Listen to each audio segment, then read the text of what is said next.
Okay, welcome to Talking Data Equity for Friday, January 24th. My name is Heather Kraus, and I am coming to you from Toronto. I am a mathematical statistician and the founder of an organization called We All Count. And the purpose of We All Count is to build tools and work together with anybody who's working with data to help them make choices in their quantitative evidence generation process to align what we're doing with data from start to finish with the equity goals and the priorities and communities that are being centered or that we're trying to center in the way that we work on data projects. And we do trainings and we do consulting, but my very, very favorite thing that we do is called Talking Data Equity. And you found your way to Talking Data Equity today. Talking Data Equity is a free drop-in event that we have most Fridays, not every single Friday, but most Fridays, with the purpose of Talking Data Equity being to provide an opportunity to discuss what is working, look at the details of nitty-gritty statistical techniques, hear about challenges that people are wrestling with, maybe share resources about how we're going to overcome those challenges. And also, a lot of times we have super cool guest speakers that come and help us see what it can look like in the real world to use data and equity. And today is one of those days. And I'm going to introduce the special guest in just a moment. I could not have asked for a better special guest for this particular Friday. But let me kind of set up the housekeeping. We're going to have our special guest share some slides and some stories and some examples. And while they do that, we're going to ask you to keep your microphone off. And if you want to ask questions or want to make a comment or have a chat with other people that are here, do that in the Zoom chat. And then at the end, if we have enough time, we're going to open it up. You can turn your microphones on. You can ask questions. You can share your experiences.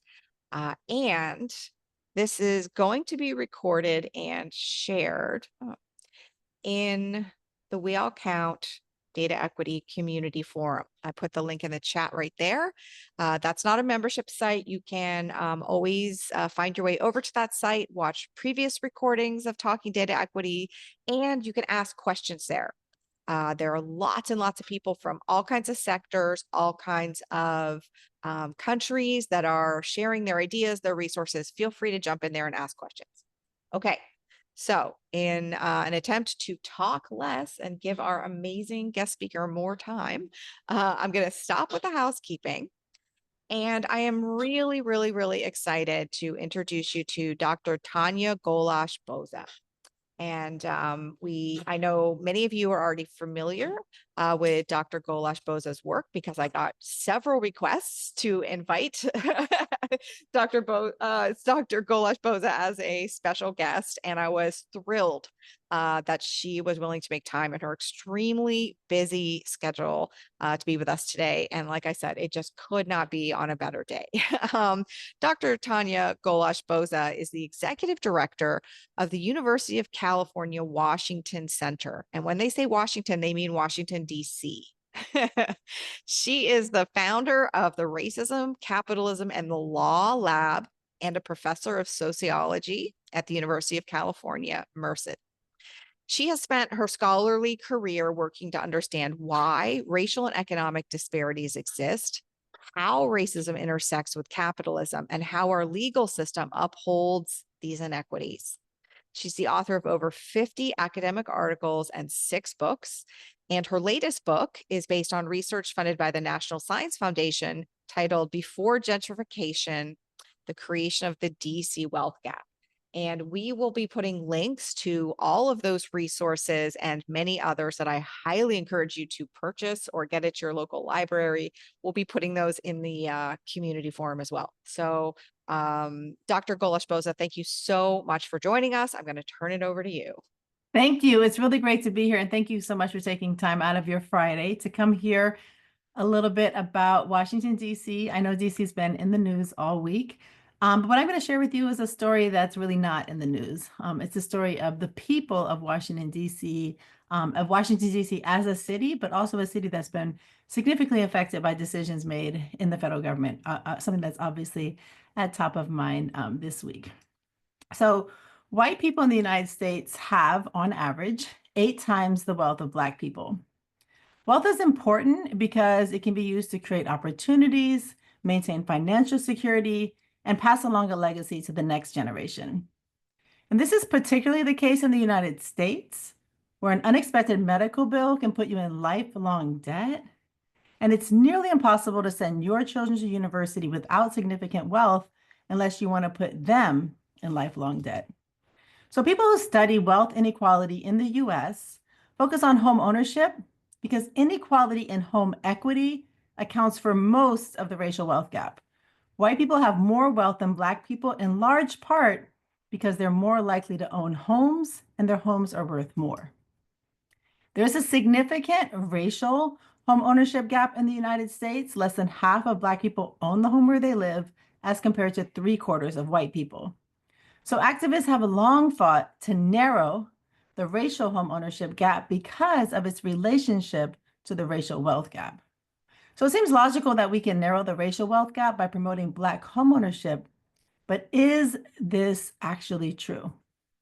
So I'm going to answer this question today through a discussion of how home ownership has created wealth in white communities, whereas Black communities in Washington, D.C. have been subjected to disinvestment, carceral investment, and gentrification. I know this is a data equity call, so I do have a lot of data, but I'm still not going to bore you with all of my primary and secondary sources, but I'm happy to answer any questions about data sources during the Q&A, but just keep in mind that this project is multi-method. It has oral histories, it has census data, it has ethnography, archival data, federal data, etc. So first, let's take a look at why white homeownership leads to white wealth. So the assumption that home ownership will lead to wealth accumulation is based on the experiences of white homeowners. For white people, homeownership has translated into intergenerational wealth because white people's homes have consistently increased in value. White people benefited from federally subsidized home ownership programs created in the aftermath of the Great Depression that allowed them to get favorable terms on their mortgages. White neighborhoods featured well-funded schools, and school quality is highly correlated with home values. This combination of government funding and community assets allowed white people's homes to increase in value. Between 1933 and 1978, federal government subsidies enabled over 35 million families in the United States to purchase homes. And as a direct consequence of federal policies, homeownership became the primary vehicle for wealth accumulation. By the early 21st century, 60% of middle-class Americans' assets were in the form of home equity. And these families are going to pass on trillions of dollars of wealth to their children through accumulated home equity. The federal policies that encouraged home ownership primarily benefited white people. So one example of a federal policy that primarily benefited white people is when the Federal Housing Administration underwrote loans to make it easier for families to secure mortgages. However, only 2% of mortgages underwritten by the Federal Housing Administration between 1945 and 1959 went to Black families. This is because the FHA designated Black neighborhoods as high risk. And since the FHA did not underwrite loans in Black areas, banks denied loans to homebuyers in areas where Black people lived. And this practice is called redlining because, as you can see on the map, the federal government created these color-coded maps which shaded red the areas where Black people lived. In DC, redlining meant the FHA insured 5 times as many mortgages in the primarily white suburbs as it did in the majority Black city. Within DC, nearly all FHA subsidized mortgages went to the upper northwestern areas of the city, which were nearly all white. Today, the federal government no longer creates maps that deem majority Black neighborhoods as high risk for mortgages. But of course, banks' discriminatory practices continued throughout the 20th century and continue today. So one study found that only 3% of the mortgages made by the Chevy Chase Federal Savings Bank between 1976 and 1992 were in DC neighborhoods that were not white. There was actually a master's thesis done here in Washington, D.C., where someone interviewed a bank employee, and a Chevy Chase bank employee told the interviewer that they were explicitly told not to issue mortgages south of Calvert Street or east of Connecticut Avenue, with exceptions only for Capitol Hill and DuPont Circle. Basically, they were told only to make loans in primarily white neighborhoods. So redlining made it more difficult for African Americans to secure home loans and thus to build wealth through home equity. Redlining also meant that when Black people secured home loans, the interest rates were often higher, meaning they would pay more for homes. Redlining also made it difficult for Black business owners to secure loans, which meant that Black neighborhoods had fewer businesses. And this lack of neighborhood amenities meant that homes in Black neighborhoods did not increase in value as quickly as homes in amenity-rich white neighborhoods. In addition to subsidizing loans in white areas, the government also invested in public amenities, including highways, water systems, and public schools in white areas. For the purpose of today's talk, I'm just going to focus on schools to give you an idea of these disparities in public investment. So by 1970, 99% of Black students in DC attended majority Black schools, making the DC public school system the most segregated school system in the country. The small number of white students in the DCPS system primarily attended schools on the west side of the park that were nearly all white. So basically, we had a few schools in that area that shaded white, and those schools were majority white, but all the other schools were nearly all Black. And the greatest disparities in schooling were between the schools west of the park and those schools east of the Anacostia River, where students were nearly all Black and low income. So in 1971, there were 18.1 students per teacher west of the park in the white neighborhood, as compared to 22.6 in Anacostia. Schools west of the park spent 40% more per student than schools in Anacostia. And the test scores west of the park were also 2.4 grades higher on average than the rest of the city. So these disparities led the court to conclude in 1971 that the school discriminated along racial and socioeconomic lines, and to order that the DC public school system remedy these inequalities. And there were even more salient disparities between majority Black DC public schools and those in majority white suburbs. So in 1985, a group of parents issued a report comparing Coolidge High, a majority Black school in Washington, D.C., with two schools in the primarily white suburbs, Marshall High in Fairfax County and Rockville High in Montgomery County, Maryland. This report found that these majority white suburban schools were spending nearly twice as much per pupil as Coolidge. Despite similar enrollments, Coolidge had fewer teachers, counselors, athletic teams, and library books. The most salient difference here is that the budget for athletic coaches was 8 times as high at Rockville High as it was at Coolidge. So people in white neighborhoods benefited from federally subsidized loans, as well as public investments, which in turn increased their home equity and their wealth. This is because home values reflected not only the brick and mortar of the structures, but also the quality of the schools, the type of local businesses and neighborhood amenities, as well as the racial composition of the community. So what about Black homeowners?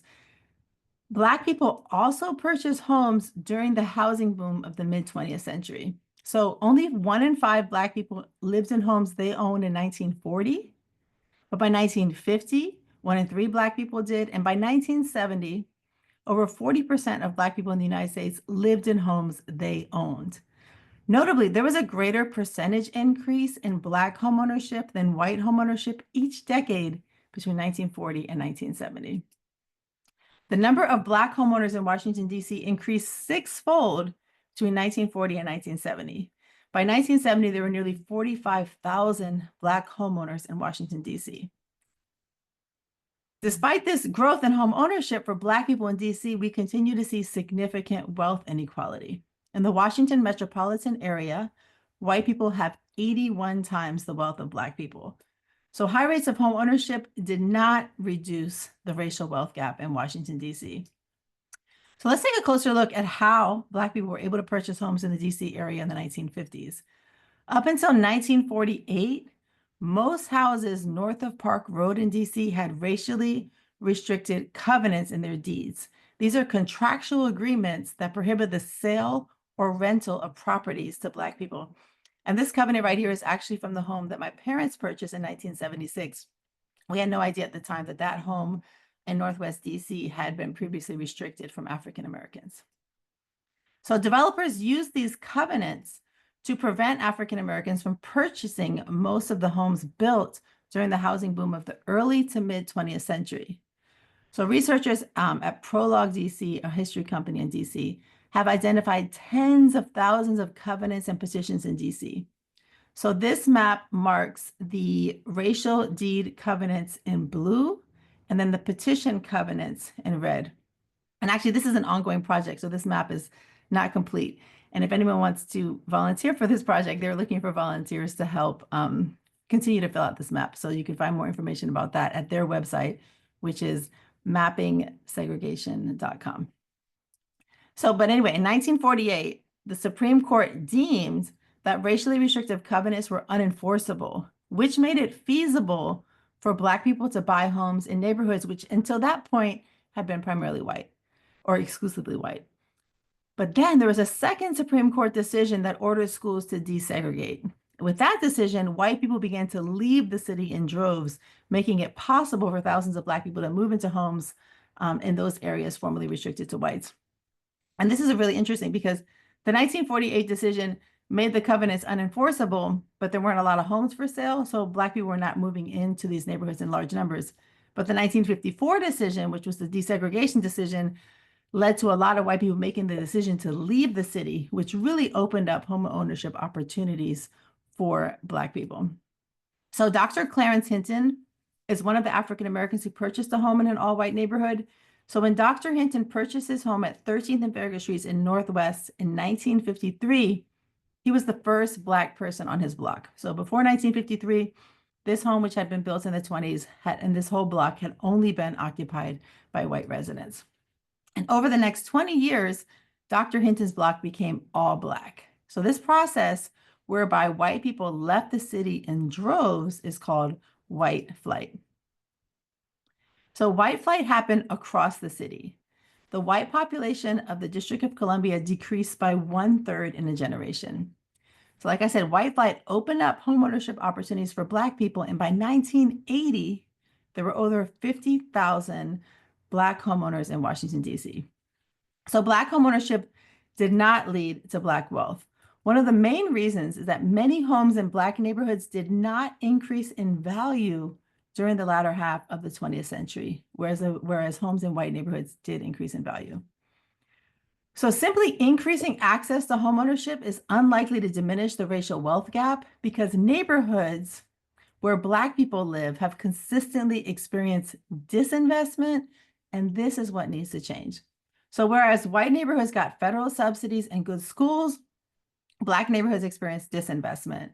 Disinvestment, when the public and private sectors stop investing in the well-being of a community, necessarily happens after some investment has taken place. One wouldn't call an undeveloped tract of land disinvested, it's simply not developed. But in the case of Black neighborhoods in DC, there's a clear pattern of investment, which you see in the picture on the right, followed by disinvestment, which you see, which is in the picture on the right. So investment is the development on the left, and disinvestment is the abandoned properties on the right. So segregation allowed the state to redirect resources away from Black communities. Areas that were historically or had become primarily Black experienced both public and private disinvestment. And segregation facilitates racial disparities in public and private investment because decision makers can choose whether to make investments in Black or in white communities. By the 1980s, DC public housing and the DC public school system almost exclusively served the Black community, and these two public goods were greatly diminished due to disinvestment. So let's go back to Dr. Hinton's story. In the decades after African-American physician Clarence Hinton purchased a home on Farragut Street in 1953, he and his family would watch nearly all their white neighbors leave. They would simultaneously experience significant declines in the quality of the public schools and a lack of city services. Let's take a close look at what happens at Theodore Roosevelt High School. This is a high school that serves the Petworth community and the school that Dr. Hinton's daughters attended. Roosevelt High was desegregated in 1954 and became majority Black within a few years. Roosevelt High had been an excellent school prior to desegregation, and it continued to provide a first-rate education at least until the 1970s. When Bonnie Benson, daughter of Ezra Taft Benson, Secretary of Agriculture, enrolled in Roosevelt High in 1955, it was a blue ribbon school, noted for high standards of scholarship and its record of sending a large percentage of students to college. When Bonnie Benson went with her father on an official trip to Europe, Asia, and the Middle East, she took the school's yearbook with her and proudly showed off the photos of Black and white students playing and working together. However, each year Bonnie attended Roosevelt, more white students left the school. By the time Bonnie was preparing for graduation in 1958, the school had become nearly 80% Black, and soon it would become virtually all Black. Bonnie also likely did not mention to the international community that the swimming pool at Roosevelt High closed when the high school was integrated, and that swimming pool stayed closed for the next 50 years. It only recently reopened. So as Roosevelt High became majority Black, it continued to offer an excellent education to Black students. Dr. Hinton sent his daughter Audrey to Roosevelt High in 1961, 7 years after the school was first integrated, and many of Audrey's classmates have done exceedingly well. Dr. Shirley Ann Jackson, who graduated from Roosevelt in 1964, became the first Black woman to earn a doctorate at MIT. Sharon Pratt became the mayor of DC, and Dr. Charlene Drew Jarvis became the president of Southeastern University. These highly successful Black women all attended Roosevelt in the 1950s and 1960s. However, by 1992, Roosevelt High School ranked nearly last, as 16 out of 17 schools in DC for its promotion rate. 1 in 3 students who enrolled in the 9th grade at Roosevelt did not graduate from high school. In that same year, only 33 of Roosevelt's 915 students enrolled in advanced placement classes, and not one of them passed the AP exam. Roosevelt High went from being one of the best schools in the city in the 1960s to one of the worst by the 1980s. And schools are often reflections of their neighborhoods, so what had changed? And the short answer is the race of the neighborhood residents. The socioeconomic factors like the percent homeowner, the average income, the average educational level, those did not change significantly. The one thing that changed about this neighborhood is that the race of the neighborhood residents changed. As Roosevelt and most of the other public schools in DC became majority Black, they experienced disinvestment. And one of the most straightforward ways to see this disinvestment is to consider the fact that as the city's school population grew from 100,000 students to 150,000 students between 1954 and 1970, and changed from about 50% white, 50% Black to 95% Black, Congress did not allocate enough funds to the public school system to accommodate this growth, and the school system, which already had problems in 1954, worsened. So disinvestment meant schools like Coolidge and Roosevelt had fewer teachers, counselors, athletic teams, and even library books. Schools also had structural deficiencies, as seen in these photos of Coolidge High School in 1985. 20 years later, a group of DCPS parents concluded that despite their decades of advocacy, going back from 1983 to 2003, most schools are still in need of significant repairs to bathrooms, doors, windows, roofs, and heating and cooling systems. So some of the people that I interviewed for this project went to Coolidge High School and directly felt the effects of disinvestment. Troy, for example, joined the football team at Coolidge High School, pictured here, and that kept him busy. However, his coach, who was struggling with crack addiction, also often failed to show up for practice. Troy explained that when he played football, that kept him out of trouble at first, but the coach's absence was demotivating. Troy explained, when I was on the football team, by the time you go to practice, you're just trying to go home, eat, and go to sleep. There wasn't time to be outside or nothing like that. Once the coach stopped showing up, that fell apart. When Troy found himself with large amounts of free time after dropping out of the football team, he began to sell drugs, which eventually would lead to him spending 10 years behind bars. For Troy and many other youth in the city, disinvestment in public schools meant that they turned to the streets. Troy was just one of many Black youth who became involved in selling crack cocaine. Crack cocaine stepped in to fill the gaps left wide open as both the public and private sectors abandoned the city. By 1990, half of all Black youth in DC were unemployed, and by 1997, half of Black male youth in DC were under the control of the criminal legal system. With high unemployment and failing schools, young men began to sell crack in open air drug markets to make ends meet. Crack was lucrative. Turf wars and gun violence ensued. And by 1991, Washington, D.C. had the highest homicide rate in the country. In that same year, one of the census tracts in the Petworth neighborhood ranked 14th in terms of the number of homicides out of the 179 census tracts in the city. And nearly all the homicide victims were young Black men. The city's response to the problems created by the violence of disinvestment was not to begin to invest in schools and communities in a way that would support them. Instead, the response was to invest in prisons and policing in ways that would punish them. In DC and across the country, the local and federal government began a war on drugs that would devastate Black communities for generations. The war on drug marked a significant shift in budget priorities. When DC Council Chairman David Clark presented his $2.1 billion budget request to Congress for 1984, he opened with these remarks. The programmatic priorities of this budget are the priorities of our citizens: jobs, housing, education, youth, senior citizen services, programs for people in need of medical and social services, and economic development.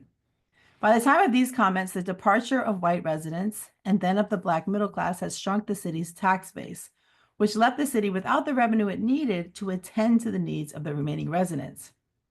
By the end of the 1980s, the economic crisis has only deepened. And nevertheless, the city's focus had shifted firmly away from social services and towards the war on drugs. Crack took center stage, and this was clear in the city's budget hearings. And in 1989 congressional hearings on appropriation, Mayor Marion Barry referred to the war on drugs as the city's #1 priority. This was not just a verbal commitment. In that same hearing, Marion Barry explained that this prioritization meant the city has funneled more money towards law enforcement and corrections. The city redirected nearly $80 million away from the Department of Public Works, the Department of Housing and Community Development, the Department of Recreation, the Department of Employment Services, and the University of the District of Columbia, and towards law enforcement and corrections. The city's $3 billion budget for 1990 included just $20 million for drug treatment as compared to $227 million for corrections. The city's overwhelming response to problems associated with the drug trade was to strengthen the coercive arm of the state. Instead of paying for parks and libraries, the city took the path of carceral investment. Instead of addressing the root problem of failing schools and widespread economic precarity, the city focused on the symptom, which was the spread of crack and its attendant violence. By 1997, fully half of young Black men in DC were under the control of the criminal legal system.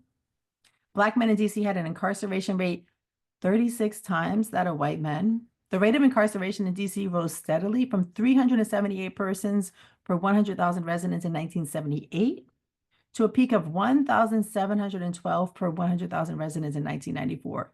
This was 4.4 times the national rate and the highest incarceration rate in the world. By the 1990s, 4,000 Black men had been murdered, public schools were failing, and the Black middle class was leaving the city. Now, disinvestment, followed by carceral investment, gutted Black neighborhoods and set the stage for gentrification. So let's take a look at how disinvestment, heavy policing, mass incarceration, and stagnant home values created the conditions for gentrification and the displacement of the Black population from DC. So in 1970, Petworth, where Dr. Hinton lived, was a majority Black community. With half of Black families living in homes they owned, today, the neighborhood is only 50% Black, and there are only 3,000 Black homeowners. So Black people who purchased a home in Petworth in the 1950s, 60s, 70s, or 80s would not see a return on this investment for decades. The median value of homes in Petworth remained steady from 1980 to 2000, steady at the rate of inflation, meaning that investing in a home in Petworth in 1980 would not lead to increased wealth. So the rise in home values in Petworth began in the 2000s corresponding with the arrival of non-Black residents in the neighborhood and a decline in the number of Black homeowners. In Petworth, the two-story brick homes built for white people in the early 20th century have become attractive to white buyers again. The twin forces of gun violence and the prison system took young Black men out of the neighborhood. The mass exodus of white residents in the mid-20th century and then of the Black middle-class residents in the late 20th century created the conditions for gentrification in the early 21st century. Now, it was profitable for investors to purchase devalued homes, abandoned properties, and foreclosed homes to build new homes for new people. Disinvestment combined with low housing prices, record low interest rates, and tax incentives made Petworth attractive to investors after decades of abandonment. According to a report from Redfin, the average gain of a home flip in Petworth was $337,000 in 2016, higher than any other neighborhood in the United States. Other DC neighborhoods where investors took in high profits on home sales include Brookland and Brightwood, neighborhoods that adjoin Petworth. The Hintons mentioned earlier purchased their home in 1953 for about $20,000. They lived in Petworth for 45 years before selling their home in 1998 for $230,000, making for a very small profit on a 45-year investment after we take inflation into account. The people who bought the home from them sold it in 2019 for $700,000, a fair profit for a 20-year investment. 5 months later, the home sold for $1.3 million, a considerable profit for these investors. These investors made more money on the Hinton home in less than 6 months than the Hintons did in 45 years.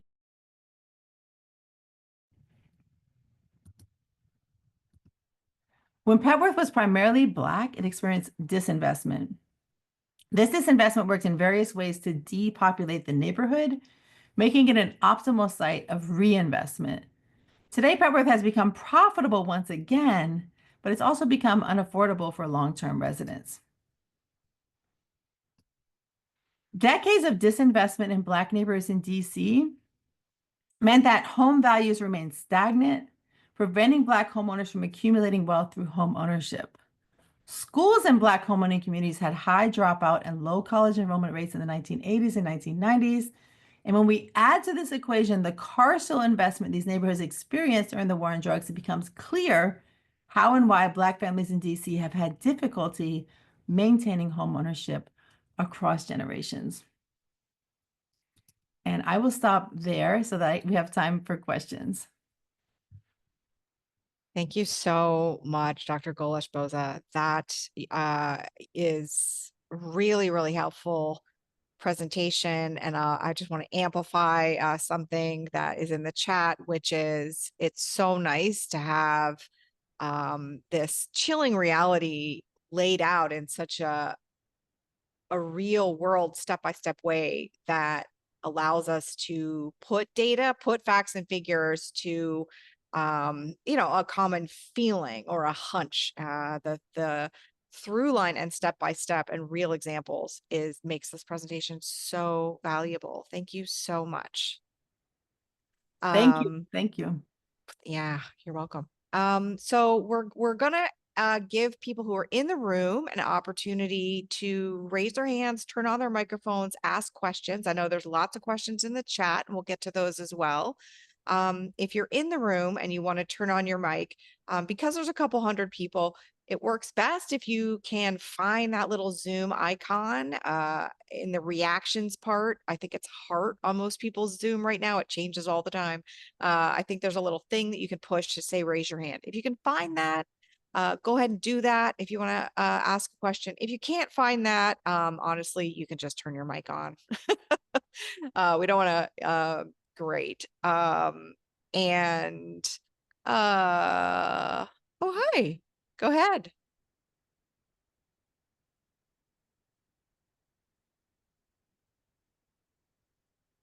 Go ahead, Gargi. I'm on my phone, so I wasn't sure who you're Oh, referring to. sorry. Yeah. No, I get no it. worries. So I apologize if this is like a very basic question, but can you help me understand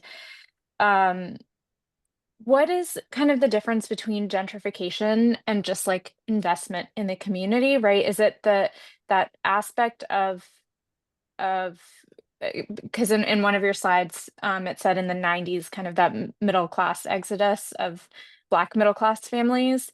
Is it that kind of abandonment and then the reinvestment in that community, or like what is the difference between just investment and then that gentrification? Thank you. It's actually a great question because if you think about it, gentrification doesn't sound, it's not, the definition of it isn't necessarily bad. It's just that the definition of gentrification is that upper middle class people or middle class people move into a low income neighborhood. So if that's all that happens, if like we have a low income neighborhood and the composition changes a little bit, whereby now the neighborhood is mixed income and then the schools are mixed income and the resources are there for everyone, there would be nothing that would probably be welcomed by most people. Most people appreciate mixed income neighborhoods and mixed income schools. But what happens, the reason why gentrification is criticized a lot is because it usually involves the displacement of lower income people from their neighborhoods. So you have a neighborhood that has been low income for a very long time, and then there's investment in the neighborhood. And in the case of DC, it was very explicit. The mayor said, okay, in 1998, DC had this big review by Congress. I won't go into it, but basically, Congress is like, you have a big budget crisis, you need to fix it. And the city was like, okay, well, we're going to fix this crisis by bringing high income people into the city who don't require a lot of resources. So they created a business plan in order to attract more high income people into the city. But what that ended up doing is increasing the prices of homes in the neighborhoods and then displacing a lot of people. So gentrification just means high income people moving into a low income neighborhood. And the criticism that people have of gentrification is that the long-term residents can't afford to live there. That's a fantastic question. And if I'm right, Dr. Golash Boza, the project that you referenced, the Mapping Gentrification project that we'll put a link to, they actually have some official definitions of how they're quantifying gentrification. Is that correct? Okay, so there's two websites and they have very similar names. One is yeah, I know, but they're very easy. Mappingsegregation.com is a website run by my colleagues at Prologue DC that goes over the history of racially restrictive covenants, like the history of DC, and goes over the different legal cases that created the foundation for segregation. Mapping gentrification. Yeah, if you really want to know what gentrification is and you really want to kind of dig into the different definitions, mappinggentrification.com is my website, and it shows that like depending on how you measure gentrification, you'll find different things. So so for example, the neighborhood that I discussed earlier, Petworth, doesn't actually qualify for gentrification because it is a middle-class neighborhood. It's always been a middle-class neighborhood. And pretty much since it was built as a middle-class neighborhood and it remains middle-class to this day. So anyone from DC that you meet would say, oh, Petworth has been gentrified because of the influx of new businesses, but it's never actually been a low-income neighborhood. So anyway, so you can kind of look at the different definitions and see how the neighborhoods change, how that changes what neighborhoods qualify as being gentrified. Yeah. Okay. Thank you for clarifying those two different. I really appreciate it. And I absolutely love both of those. And the mapping gentrification really amplifies something we talk about here a lot, which is how you operationally define something is going to have very specific social impacts. Is one of the ways that numbers are not value neutral. So I was so excited when I found that map. Christopher, hi, go ahead.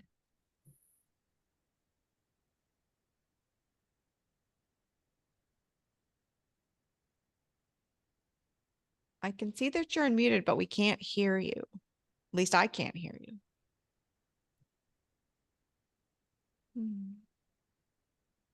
Can anyone else hear Christopher? If you have a headset on, Christopher, maybe take it off and just try the mic on whatever device you're on. Sometimes the headphones don't play nicely. Are you able to hear me now? Oh, yeah, great. I just had to toggle the mic setting.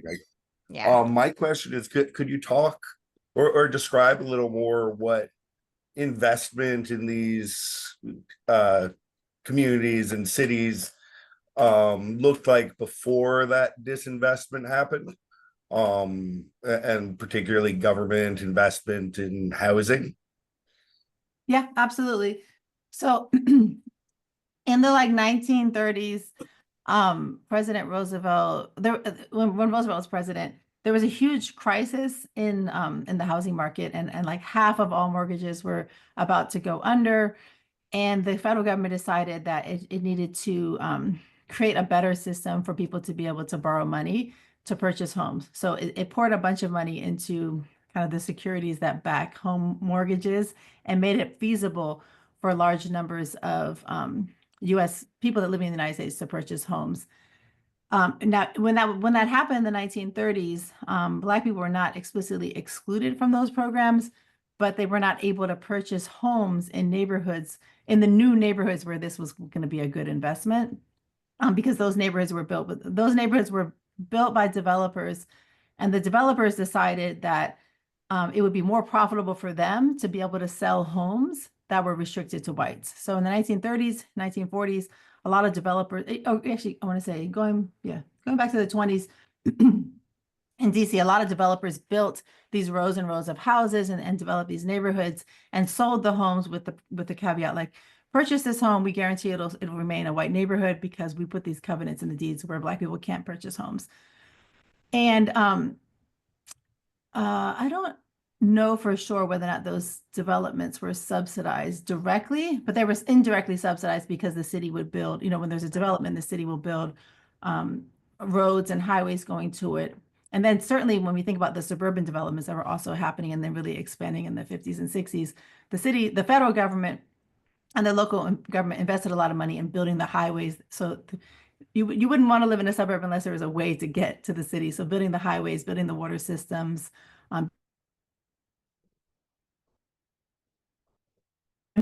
public investment in a neighborhood, that where we see the primary like government dollars going.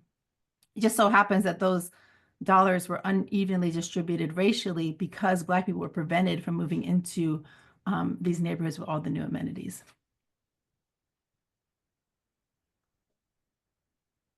Great answer. Thank you so much. Really helpful to be able to go back even further to understand where the different trajectories started. Yeah. Hi, Nicole. Go ahead.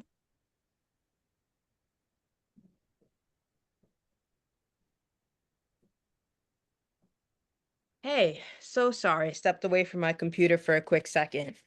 So yeah, thank you so much for this fantastic presentation. It was really eye-opening. So I asked a few questions in the chat. The most recent, let me just see, and thank you for answering my two questions above earlier. My question is, since this like disinvestment was so targeted, is there any way we can have targeted investment in the Black community in DC? And I say the community and like the people instead of the neighborhoods, since there's a lot of gentrification in these neighborhoods. Is there any way we could have any targeted investment without the administration cracking down on such an initiative? Or do they also, well, it's just a catch-22, which is so frustrating. Yeah, Nicole, it's super interesting. One thing I didn't mention in this presentation, but I outline in more detail in the book, is that DC has experienced a lot of development, and overall, the city's average income has increased and the average home value has increased citywide. So if you take any particular neighborhood and look at it and see like, oh, this neighborhood has increased a lot, the average neighborhoods, and you can see that happening in neighborhoods that transition from Black to white, and you also see that happening in neighborhoods that stay Black. So for example, Petworth is an example of a neighborhood that was 95% Black in the 1970s and is less than 50% Black today. But there's other neighborhoods in the city, like there's a neighborhood called Capitol View that was actually very interesting. It was built as a Black neighborhood. So it is an example of federal investment in a Black neighborhood in as early back as the 1940s and 1950s. The federal government helped issue these FHA loans in this primarily Black neighborhood. And there's these really nice brick homes over there with oak floors, et cetera. But so Capitol View, the Public Housing Authority decided to build a huge, enormous public housing complex in the middle of this Black middle class neighborhood. So that really changed the tenor of the neighborhood and the resources of the neighborhood. And if you look at that neighborhood historically, you see that they're always fighting to get a new library, to get they didn't have a high school over there until H.C. Woodson was built in 1970. So anyway, you see that neighborhood where like there's this huge public housing complex built in it. But then through the Hope 6 program, they decided to demolish the public housing complex and build mixed income housing. So they did that. And then almost all the new residents of that neighborhood are Black. So that neighborhood has transitioned from middle-class Black to mostly lower income Black, because there was 1,000 public housing residents living there, to now like middle-class Black again. But that neighborhood has almost no private amenities, right? So like there's no sit-down restaurants. There are no grocery stores. There are like there's no coffee shops, right? So it's interesting because it's like the developers seem to be unable to see the profit potential of that neighborhood, right? So it's kind of it's like if you were to build if you were to put like a sit-down restaurant over there, the people that live there could definitely afford it and would probably go, right? But right now they just go across the it's close to the district line, so they just go to Maryland probably to eat. But it's like because the neighborhood is majority Black, you don't see the private investment. There's one interesting case that's a little different, which is in the Fort Lincoln area. There's a shopping mall that's owned. I mean, there's a big tract of land that's owned by a Black woman, Ms. Hagens. And so her father owned the Fort Lincoln lot as well as Dakota Crossing. And then that now she's developed out, there's like a Costco and a Hook and Reel. So that is one example in the city of a primarily Black neighborhood that now actually has private amenity because it has the Costco, the Hook and Reel. There's a few other stores in that complex, but there's no public school because they closed the public school. So it's like whenever the neighborhood is majority Black in DC, you look kind of any case study, you'll see that there's the services are just not the same. So it's nice that there's the private investment there, but the kids that live in that neighborhood used to be able to walk to the Fort Lincoln Public School, which has been closed. So it's not unfortunately an ideal neighborhood right now. Wow, Thank you. thank you. Oh, sorry. No, agree. I was just going to say thank you. Yeah, and I what's the name of your book? I'm sorry, I came in a little bit late. I'd love No, to. it's called Before Gentrification, the Creation of DC's Racial Wealth Gap. I am going to get a copy. Thank you so much. Great book. Highly recommend. There are lots of copies in libraries, and of course, it's available for purchase. And we'll put links to it along with the recording. But I want to make sure we get time for Shauna. Hi, Shauna. Hi there. Can you hear me? Yep. So my question is there any feasible pathway for DC to operate more independently as a local government instead of being under the thumb of the federal government? The one thing about DC becoming slowly no longer majority Black and possibly one day majority white is that might be more of a possibility. There's a lot of reason to think that the disenfranchisement of DC over the course of the 20th century had a lot to do with it being a majority Black locality. So there's definitely always a push for DC statehood and for DC having more rights. And I think that's getting a little more traction. The biggest challenge, honestly, is the Electoral College. So and the Senate. So the way that the way that the government is set up makes it difficult. But just giving DC more rights, possibly, and I think the current administration might push that to a head, right? So obviously the Trump administration is doing all kinds of things right now, so it's really hard to keep up. But in his promises, he did promise to further impinge upon the rights of DC residents. And if he does that, that might lead to a backlash and possibly then lead to the restoration of some of the rights. So it's hard to say, but there's definitely there definitely has been some progress over the past 40 to 50 years. And I think the big one right now is Congress continuing to hold the right to review our legislation and budget. And I think that is a piece that, is not related to DC becoming a state necessarily, and that could be changed. So we'll see what happens, I think, in the next few years. Thanks for that. Mhm. All right. I think we have time for one more. And there's a really interesting question in the chat that says, and again, I don't, if you don't have this in your research, that's no problem. What's the primary source of loss of existing lower income homeowners? Is it that the surrounding home values go up, property taxes become unaffordable, or is it more of a factor of the cost of living going up, expensive stores, and the services that people with low income needs disappear? Or do most people just leave prior to gentrification? I know that that's a very complicated question. No, not at all. And Okay. yeah, the answer for this comes primarily from my qualitative research. So it could be, it's still open to exploration.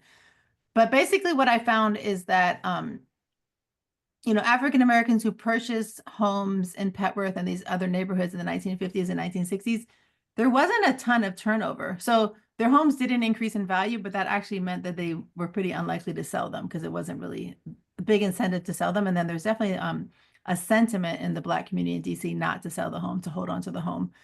But what happened is, so just imagine, right, like someone like Dr. Hinton and other people growing up like in the 1950s, gathering up your money in this concept of extreme racial hatred and racial inequality, and being a Black person and being able to purchase a home. It was a huge accomplishment for these 50,000 families that were able to do that. However, as the neighborhood kind of crumbles around them, what that means is that their children oftentimes didn't achieve the same level of education and income as they had achieved, right? Because like their kids the schools that kids went to were not that great. There weren't as many resources, there weren't that many programs kind of to help their kids out. So what I see often happening is like the generation of people born in the 1920s purchased the home. And then, if their kids were successful, they would tend to leave. The kids are the ones that left the city. Like they would go to the suburbs and the parents might stay there. The kids that ended up staying in the homes, like they're the ones that didn't have a lot of success and weren't able to purchase homes of their own. So they stayed in those homes. And then their kids. So by the time you get to grandma passing away, there's like 12 heirs. So now the home gets sold and none of those 12 heirs are necessarily able to use whatever they get from the inheritance to purchase the home. So it's more like the slow drip of like the heir is not being able to replicate the economic success of grandma or grandpa. Right. Thank you so much. That really, really makes sense. And there's a couple of other follow-up comments in the chat for people following along, because there are people here as well who've thought about this from a couple of other different cities or locations. We're going to have to leave it there so that everybody can get to whatever they're doing next. I want to remind you that the recording and the many, many resources, including the link to the book that has tons of amazing resources and an absolutely gorgeous cover, will all be there in the community forum where you can check it out. We'll be back next week. We have another special guest, a regular here at Talking Data Equity. So we're really excited about that. So come back next week. We'll be here. And a huge thank you. I hope you can see in the chat, Dr. Golash Boza, a huge thank you. Hundreds of people have found this so helpful, so inspiring. It's been a brutal, long week. And so this has kind of planted some seeds of hope and helped give us a really concrete demonstration of that we still can tell stories like this with data, and there is still room for progress. So it means the world to me that you made the time, especially this week. Thanks so much. My pleasure. And if any of your colleagues want to reach out to me, feel free to pass along my contact information. Happy to talk further. All right. Well, they almost always take us up on that offer. So if you want to get in touch, you could just email me or put a comment in the forum. All right. Have a great rest of your week. Take really good care of yourselves and each other. You mean a lot. I'll see you next Friday. Bye.